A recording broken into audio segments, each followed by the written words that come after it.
Hello, team, and welcome to another ATP Geopolitics video with myself, Jonathan MSP. It's the Ukraine War news update for the 17th of August 2023, the second part thereof.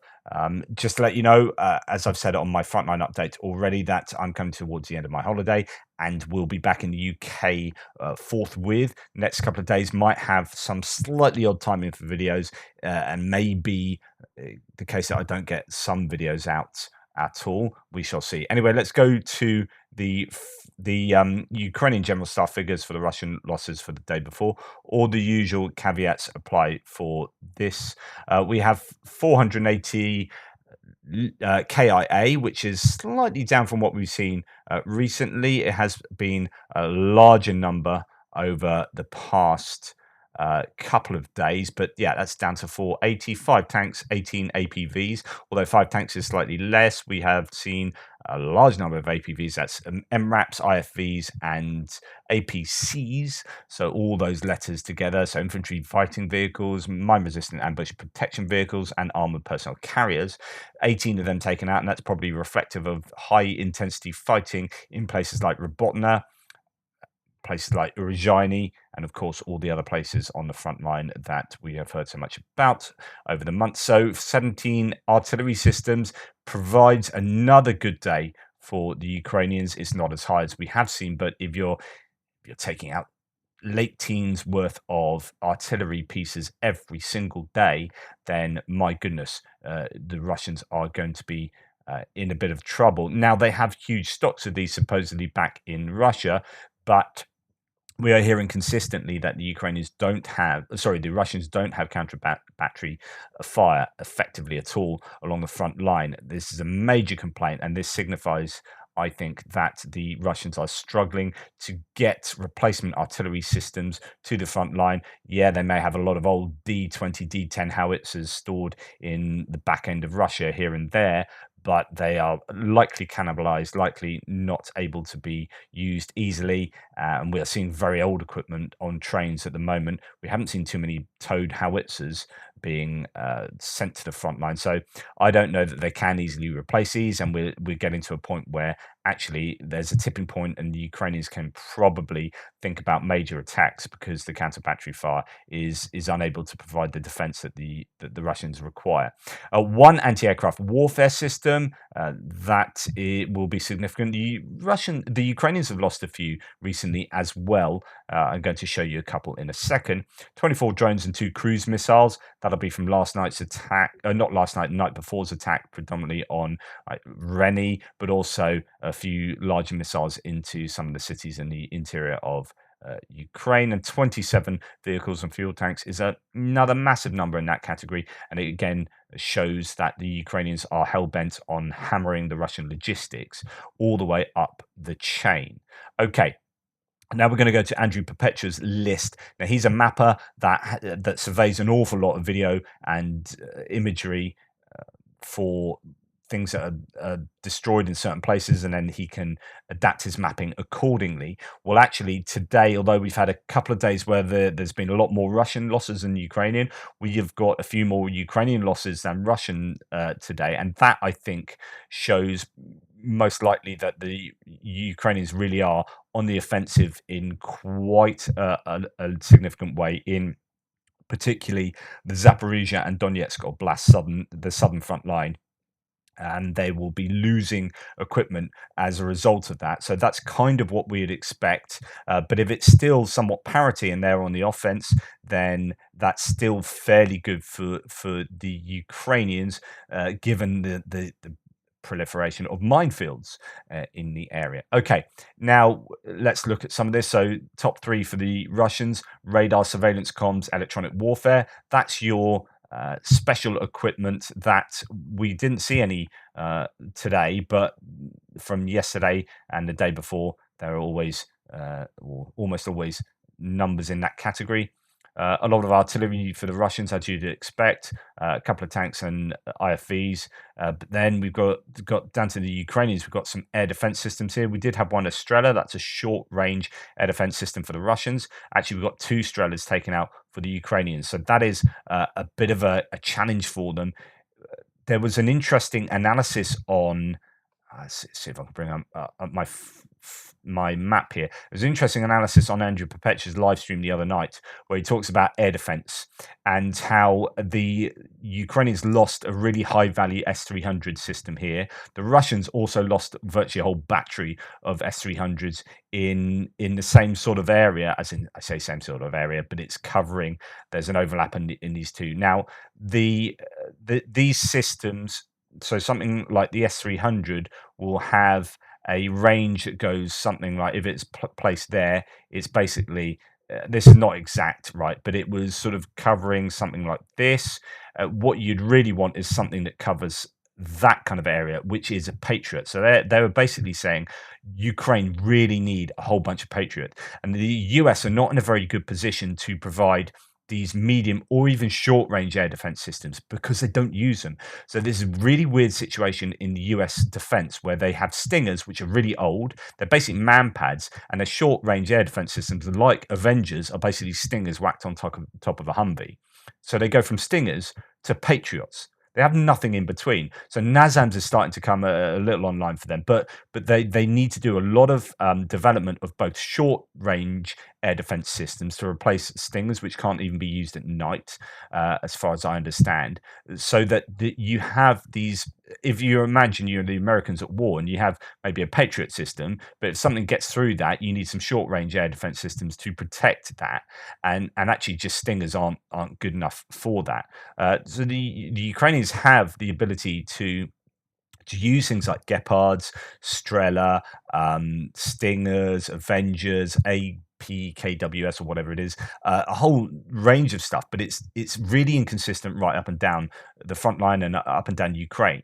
And what they need here, my opinion, has always been that around here and around Zaporizhia, they need Patriots. Like, they need to be able to stop the Russians using close air support to take out areas along, say, the Dnipro with their JDAMs, right? Even if you have an S300 there, it doesn't stop them doing that. So the range wasn't quite long enough to stop Russians from being able to drop their bombs from back here, right? So they can fire off the JDAMs or their equivalent, the FOB 500s, from here, and they'll hit the Dnipro River area that they need, and the S300s, which are pretty decent bits of kit, aren't able to do the damage they need to, or to do the protection of the area they need to.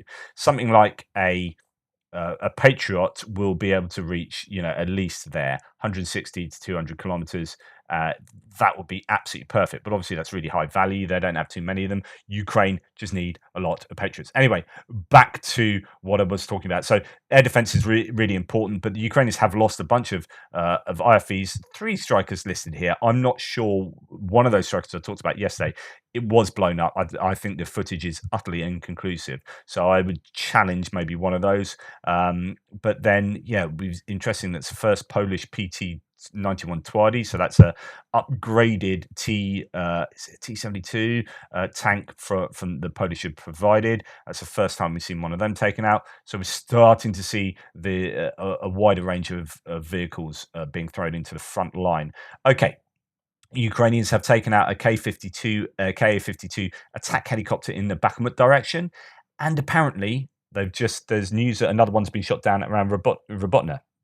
So today, as Max23 says, what a morning. So 2 Ka-52 attack helicopters taken down. Remember, if that includes the crew, then that is really significant, because there isn't an endless supply of well-trained Russian Ka-52 attack helicopter crew that can. You might be able to replace the helicopter with some ease, although they are down to I think they've lost 50% of their Ka-52 attack helicopters over the course of the war, which is huge. You might be able to replace the airframe, but not the crew so easily. New York Times, so this is to look for supporting evidence of the KIA figures here. The New York Times says that Russia leaves the bodies of its killed soldiers on the battlefield to avoid compensation, something we've heard plenty of times before, but just another confirmation of this. Some killed soldiers are recorded as missing rather than killed in action, so that they don't have to admit this in public. They don't have to give people don't get a true sense of the number of dead, but also they don't have to pay out. They are paying a huge amount of money for this war. So much of their budget is being redirected towards war efforts, and that's the same for Ukraine. We'll come on to that in a little bit. But it is so significant for the Russians that if they can get away without having to pay certain amounts, then they will. Some astonishing figures about fatality rates in the occupied city of Horlivka in Ukraine, and it had a pre-war population of 240,000. Just over a third were males aged 18 to 50, so about 80,000.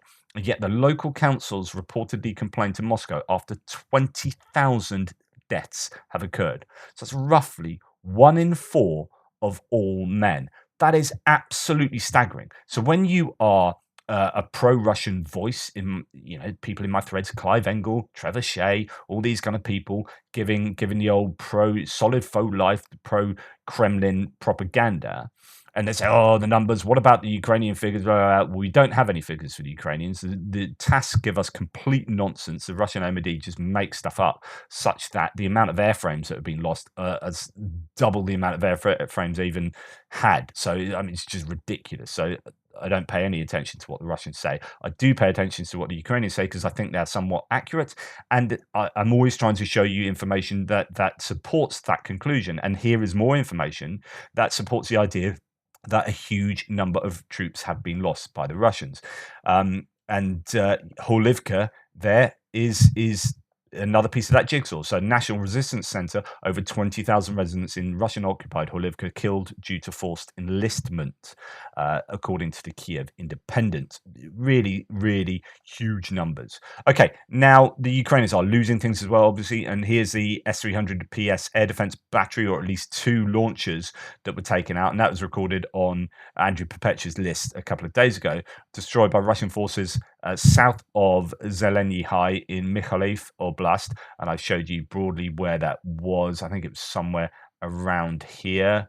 Zeleny High, yeah, don't know, but I was under the impression it was somewhere in this region of Mykolaiv, but I could be wrong. Anyway, back to the various claims here. So that is bad for the Ukrainians. Rebar then shows a striker. So fighting in Robotna continues. Russian units have already destroyed 3 striker. I'm not sure. I mean, they were sort of using that footage of one being hit by a lancet and then cutting the video straight away. So I don't think that one was destroyed, but I might be wrong.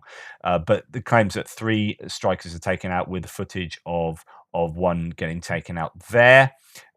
So they are that shows that they are using this wider range of equipment now, the Ukrainians. And here we have Estrella, so rebar again showing Estrella short-range air defense system being taken out by artillery spotted by Orlan. So it tried to take out an Orlan, and the Orlan spotted it for the artillery, and that was taken out. So that's going to be a loss to the Ukrainians. So interesting, long post here from Russian Colonel Shuvalov. This is Dmitry from War Translated, discussing the effect of Ukrainian cluster munitions and how the Russian equivalents are not nearly as good if they exist at all, showing how Shoigu's threats are empty. So you can pause this and read it. I'm not going to read it out, but the point here is that the Russians yesterday or recently, Shoigu had a speech where he said our weaponry is just as good, if not better, better than the Western weaponry. And then all the evidence suggests that that is not the case. When it comes to cluster munitions, they have used cluster munitions quite widely on cities earlier on in the war, like Kharkiv, but I don't think they have just the supply of cluster munitions, the same sort of cluster munitions, these howitzer released ones, to use on the front lines in the way that the Ukrainians now have, and this gives an advantage to the Ukrainians. So that is an interesting summary coming from a Russian source himself, so worth taking into account. it's not some colonel in a hospital bed that is yelling about the cluster munitions. The voices of hundreds of guys dying in terrible agony in the trenches, and the widows of hundreds killed by them in just these couple of weeks, are shouting to you about these problems. And I specifically do not specify whether they are really hundreds or already thousands. We will not please the enemy with statistics. So that tells you all you need to know, doesn't it? The army needs a solution. The cluster solution is terrible. Situation is terrible, and worst of all, we try to silence a problem when we need a solution. And this is already beyond the capabilities of individual generals and commanders. We made threats with words. Now let's get down to business. In other words, Shoigu, put up or shut up. Stop lying to please the internal public and the Kremlin, and actually get on and manufacture what we need, so on and so forth. Anyway, Russia, there's fire this morning in the Marino district in Moscow. I don't know what that is and what that represents, but it is another example of Russia on fire. And we'll go to the next one, which is a fire breaking out on the territory of Krasny Oktyabr factory in Volgograd, Russia. According to preliminary data, there are no casualties. Causes of the accident are being established. So again, Russia on fire is always good for the Ukrainians to see the issues happening back within Russia. Okay, not too many things to talk about in terms of strikes. One of the main ones that's been doing a lot of the rounds over the last 24 hours is this HIMARS strike on a Russian military training ground west of Primorsky in the Kherson region. So this is, I thought, oh, that's Primorsky down there. Okay, so we saw previously training grounds taken out on this strip of land there, this sandbar, and also training ground over here. Now, what is significant about this is, well, it was just a pretty big looking strike and could have caused some serious damage and loss of life. But also, it just shows the devastation of those tungsten balls in certain HIMARS munitions. This is a second strike within 48 hours and shows a Ukrainian drone operating very deep inside Russian controlled territory to direct HIMARS. This is something that is happening more and more. We are starting to see footage of places that indicates Ukrainian drone activity really far behind the lines. We're seeing shorter range drones be able to see Tokmak, which means that that's going to be hit by artillery soon. We can see drones get to spotting targets all around this area. And those drones apparently don't seem to be taken out by air defense systems, and so on and so forth. So here's another example of drones doing the business for the Ukrainians. Now this is really significant. What you can see from this explosion is what these tungsten ball bearings do, or these tungsten fragments do. It's just absolutely devastating. I showed you a construction convoy the other day. It did have Z's and V's on, so it was a military target, bona fide target, and they absolutely ripped through a whole convoy of vehicles, taking out fuel tanks, taking out, as in, on the trucks, on these articulated lorries, taking out the fuel containers there, and the windows and the tires. It just absolutely ripped through everything. And of course, human beings as well. If they are, this is a training ground, and you can imagine. I don't know if there's just one strike here or many strikes on the whole training ground, but you can imagine it. Yeah, it's not good for the Russians to be absolutely hammered by these kinds of munitions relentlessly. Right, moving on to the Kirch Bridge. Apparently, it is still not operational. There is a traffic jam both sides of the Kirch Bridge in terms of boats trying to get into the Sea of Azov. Kirch Bridge marine traffic still building and unable to pass either way, and that is an issue. And we'll come back onto the Kirch Bridge in a second. Now, I mentioned Twitter yesterday, and some people go mental. I literally mentioned Trump, and I had like 10 people have a go at me. Don't you start talking about American politics. You don't have a clue, and blah, blah, blah. As if like a geopolitical channel can't talk about American politics. That's weird. But I just want to just make a warning to people. I know it's a really odd thing because I made no value judgments about Trump. I literally I just mentioned his name in terms of Twitter having a a search warrant issued to them in terms of Trump. But that's all I said. That's the only way I mentioned Trump. And people saying, you don't know what you're talking about. I was like, I didn't make any value judgment. And people were like, I'm unsubscribing because I literally mentioned the word Trump. So all I want to say to you is, well, first of all, Tim White reckons he's been shadow banned. So this is Twitter being harsh to pro-Ukrainian voices. And when I talk about their coding has been leaked. So we know that they already downgrade pro-Ukrainian stuff and see it as disinformation. So that is happening. Their code was leaked. And Thomas Tyner has been shadow banned. Tim White, Jake Bro, loads of pro-Ukrainian voices have been. So anyway, that's happening. But all I say, if you put an individual person so far up on a pedestal that your activity appears like anti-blasphemy, or if someone like remotely attacks a person that you love that much that you react in that way, then you probably have a really problematic relationship with that person. So don't put them up on such a pedestal that no one else can criticize them. It is like blasphemy for religion. If you have blasphemy laws, that means you are inoculating a religion from being criticized. Don't have that with a human being. They're bad enough in philosophy for not being able to critique ideas. If you can't critique people because you become so sensitive, then you need to rework how you understand people, because you are giving them a free pass to do anything in the world that anything at all, and you will let it pass because they are a particular person you like that much. Just be wary about by idolizing individual humans. It's a real problem. Anyway, that's my rant over. Russia is preparing its offensive in Ukraine. Wow. Chairman of the State Duma Committee on Defense, Tapolov, has said. Earlier, Newsweek reported that early in October, the Russian armed forces will begin preparing for an offensive and will deliver a powerful blow in the spring. Really? I don't think they're going to be in a position to do that. Goodness me, if you are shipping trainloads of very old equipment to the front line, then sunshine, you are in trouble. And I don't think this is anything more than empty rhetoric. Quite frankly. Right, talking about the Kirch Bridge, JR sent me this. Someone said, what's your views on them building a third part to the Kirch Bridge, another railway section?